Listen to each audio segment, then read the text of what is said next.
I can still feel the sting of his hands shoving me to the floor, the coldness in his eyes as he threw me out like garbage. This is what my 61st birthday has come to. My own son treating me like I'm nothing. Like I haven't spent my entire life loving him, raising him, sacrificing for him. And now, because of that wretched wife of his, he can't even stand the sight of me. Laura, even her name makes my blood boil. From the moment Henry brought her home, I knew she was trouble. The way she looked at me, like I was just an obstacle in her path. The way she whispered in Henry's ear, turning him against me little by little. I warned him not to marry her, begged him to see through her manipulations, but he was blinded by lust, by the idea that she loved him unconditionally. Ha! The only thing that woman loves is herself. And now, because of her, I've lost everything: my son, my grandchildren, the family I've dedicated my life to. Cast aside like yesterday's trash. As I sit there wallowing, a car pulls up beside me. The window rolls down, revealing the concerned face of my best friend, Nicole. "Megan, what happened? What are you doing out here?" she asks, her voice laced with worry. I can barely choke out the words. Henry, he kicked me out, said I was crazy and that it was his house now. Nicole's eyes widen in shock, then narrow in anger. "He did what? On your birthday? Oh, honey, get in the car. You're coming home with me." I climb into the passenger seat, my body numb as Nicole drives. She keeps glancing over at me, her brow furrowed. "This is unacceptable, Megan. Henry can't treat you like this. Something has to be done." I shake my head sadly. "What can I do, Mags? He's a grown man. He's made his choice." Nicole purses her lips, a determined glint in her eye. "Maybe so, but that doesn't mean he gets to get away with it. You're his mother, for God's sake. It's time Henry and that wicked wife of his learned that there are consequences for their actions." I turn to her, confused. "What are you saying?" A slow smile spreads across Nicole's face. "I'm saying, my dear, that it's time for a little revenge, and I know just the person to help us get it." As we speed into the night, I can't help but feel a spark of hope. I feel a flicker of something I haven't felt in a long time: hope. Hope that maybe, just maybe, I can make Henry and Laura pay for the pain they've caused. Maybe karma will finally catch up to them. The day started off well enough. It was my birthday, and despite everything that had happened with Henry, I was determined to make the most of it. I spent the morning tidying up the house, putting up a few decorations, and preparing a special dinner. I even bought a cake from the bakery down the street, the one Henry always loved as a kid. Around noon, I called Henry, my heart fluttering with a mix of hope and nerves. To my surprise, he actually answered. "Hey, Mom, what's up?" His tone was neutral, guarded. I took a deep breath. "Well, I was wondering if you, Laura, and the kids would like to come over for dinner tonight. It's my birthday, and I thought it would be nice to spend some time together as a family." There was a long pause. I could hear muffled voices in the background, like he was discussing it with someone. Finally, he spoke. "Yeah, okay, we can do that. What time?" Relief washed over me. "How about 5 p.m.? I'm making your favorite lasagna." "Sure, see you then," he said, hanging up before I could say anything else. The rest of the day passed in a blur of preparation and anticipation. By the time 5 p.m. rolled around, everything was perfect. The lasagna was bubbling in the oven, the table was set, and the cake was proudly displayed on the counter. Right on time, the doorbell rang. I practically ran to answer it, a huge smile on my face. But the moment I opened the door, my heart sank. Henry stood there with a scowl etched on his face. Beside him was Laura, her lips curled into a sneer. The kids were nowhere to be seen. "Where are the children?" I asked, trying to keep my voice steady. Laura let out a harsh laugh. "We decided it was best they didn't come. Wouldn't want them exposed to any more of your toxic influence." I felt like I'd been slapped. "Toxic influence? What are you talking about?" She stepped forward, jabbing a finger at me. "Don't play dumb, Megan. We all know what a terrible mother you were.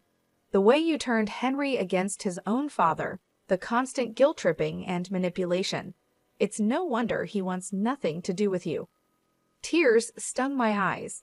I looked to Henry, silently pleading for him to defend me. But he just stood there, his arms crossed, saying nothing. "That's not true," I managed to choke out. "I've always loved and supported Henry. I would never do anything to hurt him." Laura's eyes flashed with anger. "Spare us the martyr act. You're just a selfish, vindictive woman who can't stand that Henry has moved on with his life, that he chose me over you." Something inside me snapped. Before I knew what I was doing, I lunged forward, ready to slap that smug look off her face. But Henry stepped between us, grabbing my wrist in a painful grip. "Don't you dare touch my wife," he growled. "You're pathetic, you know that? Coming up with this whole birthday charade, trying to worm your way back in. Well, it's not going to work. We're done with you." With that, he shoved me backward, sending me stumbling. I caught myself on the doorframe, tears now flowing freely down my cheeks. "Henry, please," I whispered. "I'm your mother." But he just shook his head, his eyes cold. "Not anymore. Come on, Laura, let's go." I watched helplessly as they turned and walked away, slamming the door behind them. The sound echoed through the empty house, a brutal finality to it. And there I stood, alone on my birthday, my heart shattered into a million pieces. I don't know how long I stood there, frozen in the aftermath of Henry and Laura's cruelty. Minutes, hours, it all blurred together. The pain in my chest was unlike anything I'd ever felt before, a deep aching void that threatened to swallow me whole. Eventually, I managed to close the door, my hands shaking. I stumbled to the couch, collapsing onto the cushions as sobs racked my body. How could he do this to me? My own son treating me like I was nothing, like I hadn't spent my entire life loving and caring for him. The sound of my phone ringing jolted me out of my despair. I glanced at the screen, seeing Nicole's name. For a moment, I considered ignoring it, not wanting to burden her with my problems. But the thought of facing this alone was too much to bear. I answered, my voice thick with tears. "Hello. Megan, what's wrong? Did something happen with Henry?" The concern in her voice was my undoing. I broke down, the whole sordid story spilling out between gasps and sobs. Nicole listened patiently, offering words of comfort and support. "That's it," she said firmly when I finished. "This has gone too far. Henry and Laura can't keep treating you like this. It's time for them to face some consequences." I sniffled, wiping my eyes. "What do you mean?" "I mean it's time for a little payback. They think they can just walk all over you, but they've got another thing coming. You're a strong woman, Megan. It's time to start acting like it." Her words ignited a spark within me, a flicker of anger amidst the pain. She was right. I couldn't just sit here and wallow. I needed to do something to take back control. "Okay," I said, my voice steadier now. "What do you have in mind?" I could practically hear Nicole's grin through the phone. "Meet me at the diner in an hour. I've got someone I want you to meet. Trust me, he's going to be a big help." An hour later, I was sitting across from Nicole in a booth at the local diner. She had a mischievous glint in her eye as she sipped her coffee. "So who is this mystery person?" I asked, curiosity getting the better of me. As if on cue, the bell above the door jingled. Nicole waved at someone behind me. There he is now. I turned, my eyes widening as a tall, broad-shouldered man approached our table. He had a rugged, no-nonsense look about him, like someone who had seen his fair share of trouble. "Megan, meet my brother Jack," Nicole said, gesturing for him to sit. "He's a private investigator." Jack nodded at me, his gaze assessing. "Nicole filled me in on your situation. I'm sorry to hear about what your son and his wife did. That's rough." I shrugged, trying to appear nonchalant even as the pain twisted in my gut. "It is what it is, but Nicole seems to think you can help." He leaned forward, his elbows on the table. In my line of work, I've learned that everyone has secrets, skeletons in their closet. And from what Nicole's told me, I'm betting your daughter-in-law has more than a few." A tingle of anticipation ran down my spine. "What are you saying?" Jack smiled, slow and dangerous. "I'm saying, let me dig into Laura's past. If there's dirt to be found, I'll find it. And once we have that ammunition, well, let's just say karma has a way of coming back around." I sat back, my mind reeling with the possibilities. Could this really work? Could I finally make Henry and Laura pay for what they'd done? Looking into Jack's confident eyes, I made my decision. "I'm in. Let's do this." He nodded, satisfied. "Excellent. Give me a week. I'll be in touch," he said as he stood to leave. I felt a new sense of purpose and determination. They thought they could break me, but they were wrong. It was time for revenge. The week crawled by, each day feeling like an eternity of waiting and wondering. I tried to keep myself busy, throwing myself into cleaning the house, running errands, anything to distract myself from the constant churning of my thoughts. What would Jack find? Would it be enough to bring Henry and Laura down? Nicole checked in on me daily, offering words of encouragement and support. She was the only thing keeping me sane, the only person who truly understood the depth of my pain and anger. Finally, on the 7th day, my phone rang. It was Jack. "Megan, it's me. I've got something. Can you meet me at my office in an hour?" My heart leaped into my throat. Of course, I'll be there. I arrived at Jack's office with 20 minutes to spare, my nerves jingling. Nicole was already there, pacing the small waiting area. She gave me a tight hug when I entered. "Are you ready for this?" she asked, searching my face. I nodded, steeling myself, as ready as I'll ever be. Jack emerged from his office, a grim expression on his face. "Come on in, ladies." We settled into the chairs opposite his desk, the air thick with tension. Jack opened a manila folder, spreading out a series of documents and photographs. "So I did some digging into Laura's background," he began, tapping the papers. "And let me tell you, this woman is no saint." He slid a document toward me. "First off, she has a criminal record embezzlement from her previous job. She managed to avoid jail time, but it wasn't pretty." I stared at the paper, a monk shot of Laura staring back at me. She looked younger, but those cold eyes were unmistakable. "But that's not all," Jack continued, his voice grave. "I also found out that she's a person of interest in the death of her ex-boyfriend." Nicole gasped. I felt like I'd been punched in the gut. "What do you mean?" I managed to ask, my voice shaking. Jack handed me a newspaper clipping. 3 years ago, her ex was found dead under mysterious circumstances. The police suspected foul play, but they could never prove anything. Laura was the last person to see him alive. I scanned the article, my eyes catching on phrases like suspicious death and ongoing investigation. My mind reeled, trying to reconcile this information with the woman my son had married. "So what does this mean?" Nicole asked, voicing the question in my mind. "It means," Jack said, "that we have the ammunition we need. We can use this information to confront Laura and Henry. They need to know that we're not backing down." Jack leaned back in his chair, his fingers steepled.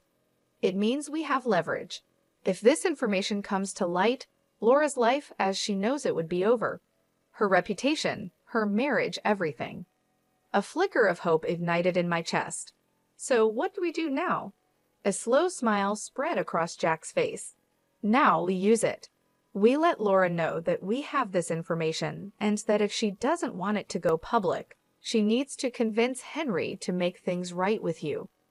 Nicole nodded, her eyes gleaming. "And if she refuses?" Jack shrugged. "Then we go to the police. We let them reopen the investigation into her ex's death. One way or another, Laura will face the consequences of her actions." I sat there, stunned, trying to process it all. Could it really be this simple? Could I really make Laura pay for what she's done, for turning Henry against me? Looking at the determination on Nicole and Jack's faces, I felt a surge of strength. They believed in me, believed that I deserved justice, and for the first time since that awful birthday, I believed it too. Let's do it, I said, my voice steady. Let's make them pay. Jack grinned, a predatory gleam in his eye. Excellent. Give me a day to put everything in motion. By this time tomorrow, Laura won't know what hit her. As we left the office, Nichols squeezed my hand. You're doing the right thing, Megan.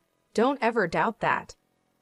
I squeezed back, feeling a sense of purpose and righteous anger. They had picked the wrong woman to mess with. It was time for Laura to learn that lesson the hard way. True to his word, Jack called me the next day. It's done, he said, a note of satisfaction in his voice.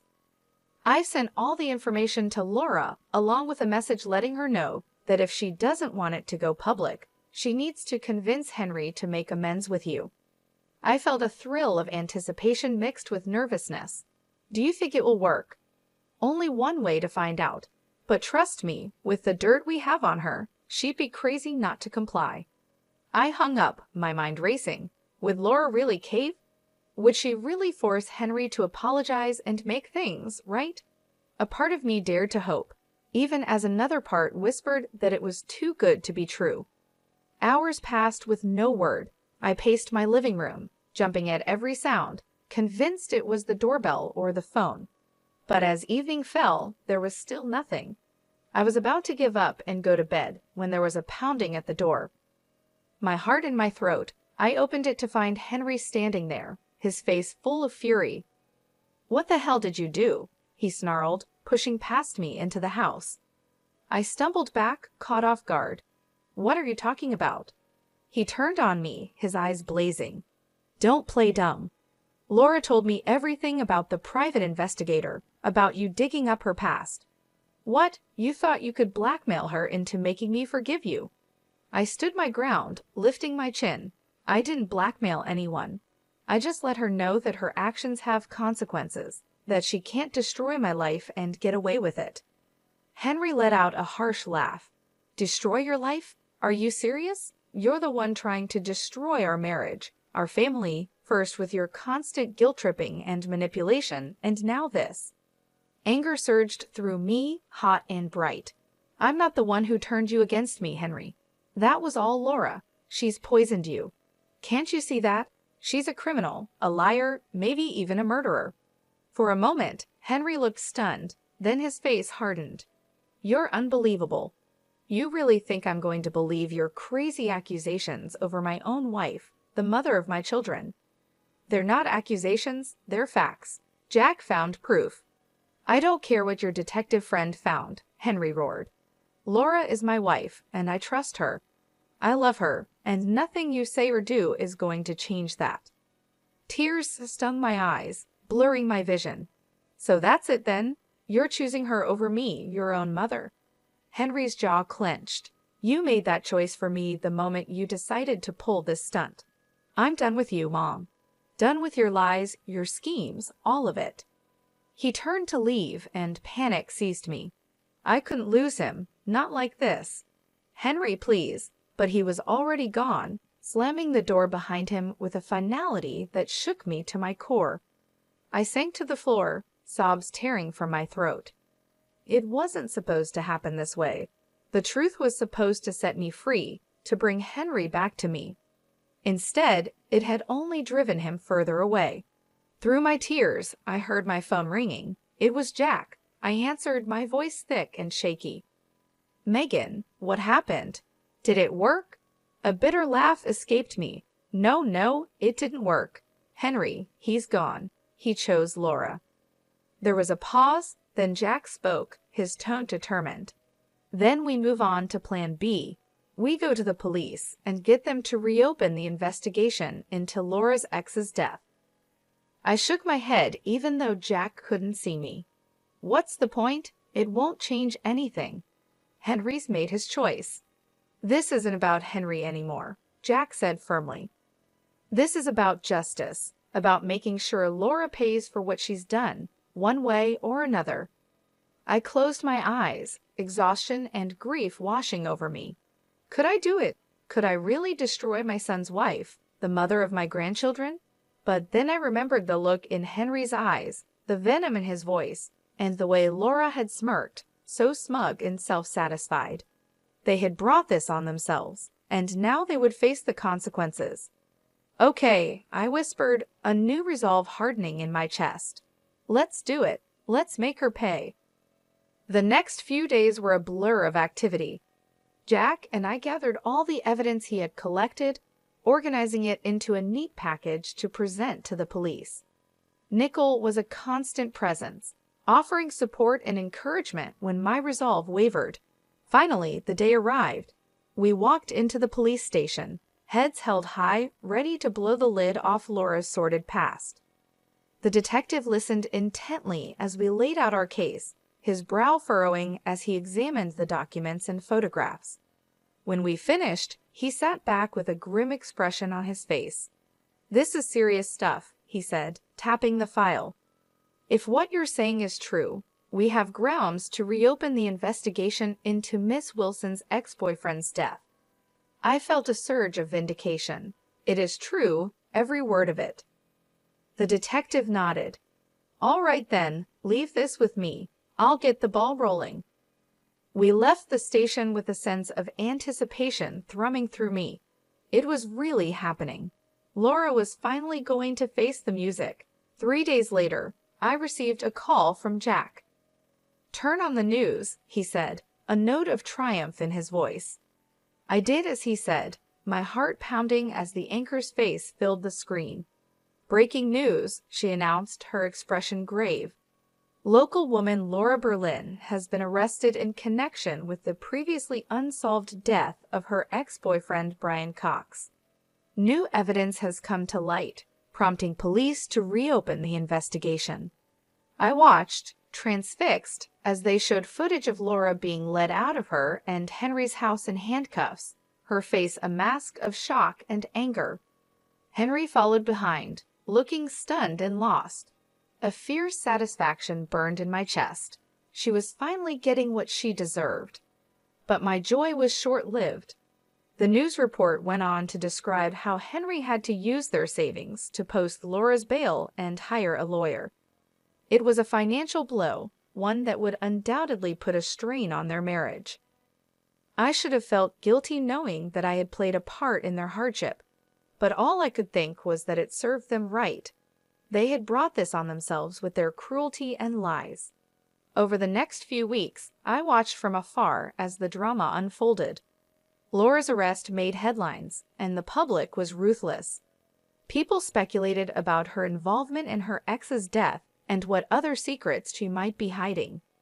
Henry put on a brave face, standing by his wife in public, but I could see the toll it was taking on him. He looked haggard, worn down by the constant scrutiny and whispers. Part of me wanted to reach out, to offer comfort and support, but I hardened my heart.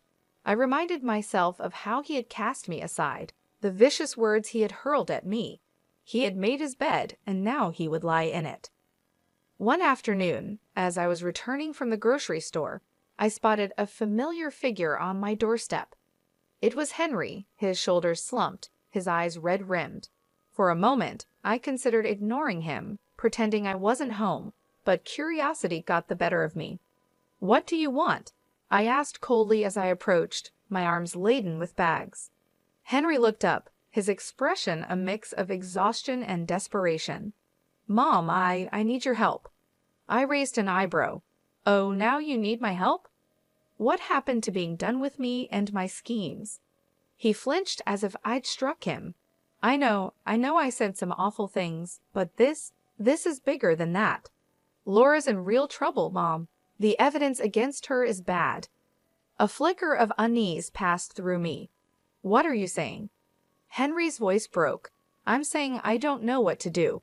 The lawyer fees alone are bankrupting us, and if Laura goes to prison, I can't raise the kids on my own. I need you, Mom, please." I stared at him, torn between the urge to comfort and the desire to lash out.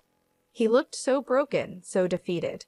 But then I remembered the pain he had caused, the way he had abandoned me. I straightened my spine, my voice like ice. "You should have thought of that before you turned your back on me. I'm sorry, Henry, but you're on your own." With that, I brushed past him, ignoring his pleas and apologies. He had made his choice, and now he would live with the consequences. A few days after Henry's desperate visit, I received an unexpected call. It was Laura's mother, her voice tight with barely contained anger. "Megan, I know we've had our differences, but I need to ask a favor," she said, the words seeming to pain her. I felt a flicker of surprise. What kind of favor? "It's the kids. With everything going on with Laura's case, Henry's struggling to keep up. He needs a break. I was hoping you could take the children for the weekend." I hesitated, torn. On one hand, the thought of spending time with my grandchildren filled me with longing. It had been so long since I'd seen them. But on the other hand, the idea of doing anything to help Henry and Laura after everything they'd done galled me. "Please, Megan," Laura's mother pressed, as if sensing my reluctance. "I know you love those kids. They need some stability right now, and Lord knows they won't get it from Henry or Laura." I sighed, my resolve crumbling. She was right. Whatever issues I had with their parents, my grandchildren were innocent. They deserved better than to be caught in the middle of this mess. "All right," I agreed. "I'll take them for the weekend, but I'm doing this for them, not for Henry or Laura." "Of course. Thank you, Megan. I'll let Henry know to drop them off Friday evening." True to her word, Henry arrived on my doorstep that Friday with the kids in tow. He looked even worse than the last time I'd seen him, his face gaunt and shadowed. "Mom," he greeted me, his voice hoarse. "Thank you for doing this. I really appreciate it." I nodded stiffly, my attention on the children. They looked up at me, their eyes wide and uncertain. "Grandma." My granddaughter cried, breaking into a smile. She rushed forward, wrapping her little arms around my waist. I hugged her back, blinking back sudden tears. "Hello, sweetheart. I've missed you." My grandson was more reserved, hovering by Henry's side. I knelt down, opening my arms. "Come here, buddy. It's okay." Slowly, he stepped into my embrace, his small body trembling. My heart ached for him, for both of them. Henry cleared his throat. "I'll pick them up Sunday evening. If anything comes up, just give me a call." I straightened, meeting his gaze coolly. "We'll be fine.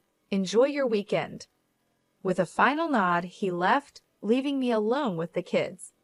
I took a deep breath, forcing a smile. Who wants pizza for dinner? The weekend passed in a blur of laughter, games, and stories. For a little while, I was able to forget the drama and heartache, lost in the simple joy of being with my grandchildren. But all too soon, it was over. Henry arrived to collect the kids, his expression guarded as they gathered their things. My granddaughter tugged on my hand. "Grandma, can we come stay with you again soon? We had so much fun." I smiled, smoothing her hair. "Of course, honey, anytime you want." Henry's jaw tightened. "We should get going. Say goodbye, kids." They hugged me tightly, their little faces sad. I watched as they climbed into Henry's car, my heart heavy. As he prepared to leave, Henry paused and turned back to me. "Listen, Mom, about what they said. I don't want you getting any ideas. This was a one-time thing." I bristled, anger sparking. "Excuse me? You think I'm trying to turn them against you?" "Wouldn't be the first time," he muttered. I saw red. "How dare you? I have done nothing but love and support those children, which is more than I can say for you and Laura. You're so wrapped up in your own drama, you can't even see how much they're hurting." Henry's face flushed. "You have no idea what we're going through. No idea the stress, the pressure." "And whose fault is that?" I cut him off. "You chose this, Henry. You chose Laura and all the chaos that comes with her. Don't you dare put that on me." He stared at me, his eyes hard. "This isn't over, Mom. I won't let you poison my kids against me the way you did with Dad." With that, he got in the car and drove away, leaving me shaking with rage and hurt. I stood there, watching until the car disappeared from view, a cold determination settling over me. If Henry wanted to play hardball, then so be it. I was done playing nice. It was time to end this once and for all. The day of Laura's trial arrived, cold and gray. I dressed with care, choosing a somber black suit that radiated quiet authority. Nickel picked me up, her face set with grim determination. "Are you ready for this?" she asked as we drove to the courthouse. I nodded, my jaw tight. I've been ready for a long time. We met Jack on the steps, his expression serious. "I've got a surprise for you," he said, leading us inside. I tracked down Brian Cox's family. They're here to testify. I felt a surge of gratitude and vindication. With their testimony, Laura's fate would be sealed. The courtroom was packed, the air thick with tension. I took my seat behind the prosecutor's table, my heart pounding as Laura was led in, her wrists and ankles shackled. She looked pale and drawn, but her eyes still glittered with malice when they met mine. Henry sat stiffly beside her, his face a mask of conflicting emotions. I looked away, focusing on the judge as he called the court to order. The trial was grueling and emotional. The prosecutor laid out the evidence against Laura in detail, painting a picture of a cruel, calculating woman who would stop at nothing to get what she wanted. But it was the testimony of Brian Cox's family that truly sealed her fate. His mother, a frail silver-haired woman, spoke of her son's kind heart and bright future cut short. His sister wept as she recounted Laura's controlling and abusive behavior, how she had isolated Brian from his loved ones. Through it all, Laura sat stone-faced, her eyes cold and empty. Henry grew more and more agitated, his knee bouncing and his hands clenched into fists. Finally, it was time for the verdict. The jury filed back in, their faces somber. The foreman stood, clearing his throat. In the matter of the state versus Laura Berlin, on the charge of murder in the first degree, we find the defendant guilty. The courtroom erupted in gasps and murmurs. Laura's face drained of color, her mouth falling open in shock. Henry leaped to his feet, his chair clattering to the floor. "No," he shouted, his voice raw with anguish. "No, this is wrong. She's innocent." The judge banged his gavel, calling for order. "Mr. Wilson, control yourself, or I will have you removed from this courtroom." Henry subsided, collapsing back into his seat, his head in his hands. Laura turned to him, her expression desperate. "Henry, do something. You can't let them do this to me." But Henry wouldn't look at her, his shoulders shaking with silent sobs. The bailiff stepped forward, preparing to lead Laura away. I watched, a strange mix of emotions swirling within me. Triumph, yes, but also a hollow sort of sadness. It had come to this, my own son broken and humiliated, his life in ruins. As Laura was escorted out, she turned back, her eyes locking with mine. In that moment, I saw the depth of her hatred, the venom in her soul. "This isn't over," she hissed, her voice low and deadly. "I'll make you pay for this, I swear it." I met her gaze steadily, unflinching.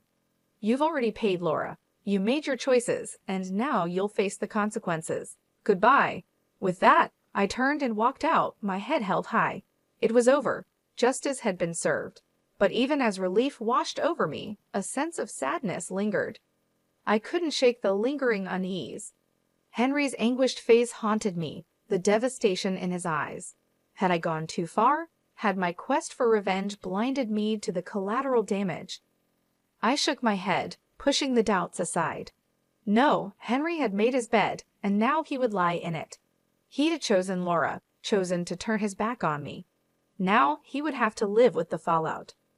I stepped out into the cold gray day, drawing my coat tighter around me. It was time to move on, to build a new life for myself. A life without Henry, without Laura's toxic influence. A life of my own making.